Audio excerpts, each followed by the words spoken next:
અત્યારની લાઈફસ્ટાઈલ, ખરાબ આદતો અને જીવનશૈલીના કારણે આજની યુવા પેઢી અનેક સમસ્યાઓની પીડાઈ રહ્યા છે.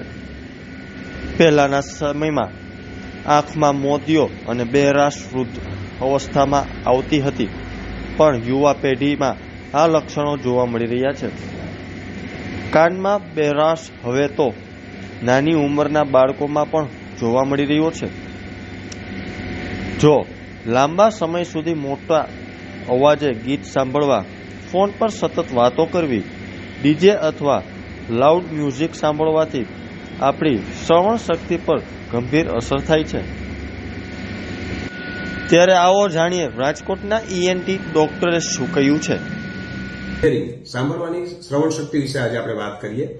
કુદરતે આપેલી અમૂલ્ય શ્રવણ શક્તિ જે ખૂબ જ વધારે પ્રમાણમાં મોટા અવાજથી કઈ રીતે ડેમેજ થાય એ વિશે આપણે આજ સમજશું. પહેલા તો કાનની રચના સમજીએ કે જે કાન છે એ ખાલી દેખાય છે એટલો નથી હોતો. બાહ્યકર્ણ, મધ્યકર્ણ અને અંતઃકર્ણ 3 ભાગ હોય છે કાનના.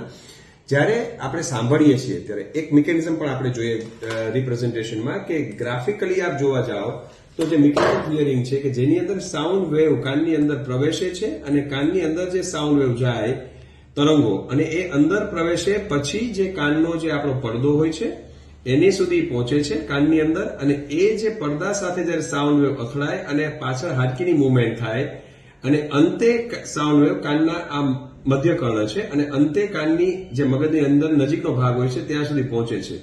મોટા અવાજ લીધે જે આ હેર સેલ ડેમેજ થાય છે જે એકદમ બારીક હોય છે એની પરમેનન્ટ ડેફનેસ નોતરે છે.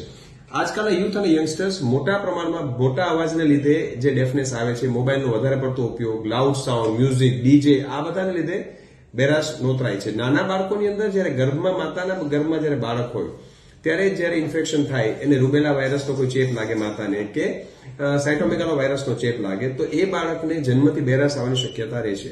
એ જ રીતે ઉંમરલાયક વ્યક્તિઓમાં પણ બેરાશ આવવાની શક્યતા ઉંમરને લીધે રહે છે, જેને સેન્સરી હિયરિંગ લોસ કહેવાય છે.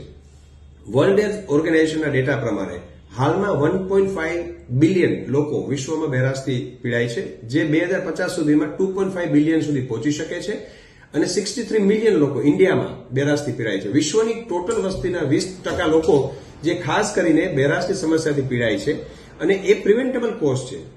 બેરાશની સમસ્યા એવી છે કે જે આપણે પ્રિવેન્ટ કરી શકીએ છીએ અમુક મહદઅંશે. ટ્રાફિકનો નોઇઝ છે, ડીજે છે, મોટો સાઉન્ડ એક્સપોઝર છે, યુથ અને યંગસ્ટર્સ જે પ્રોલોંગ મોબાઈલ ઉપયોગ કરે છે ટાળવો જોઈએ અને મોટા અવાજથી બચવું જોઈએ. અમૂલ્ય શ્રવણ શક્તિ એકવાર જાય છે પછી ફરી આવી શકતી નથી અને પરમેનન્ટ ડેમેજમાં પરિવર્તિત થાય છે.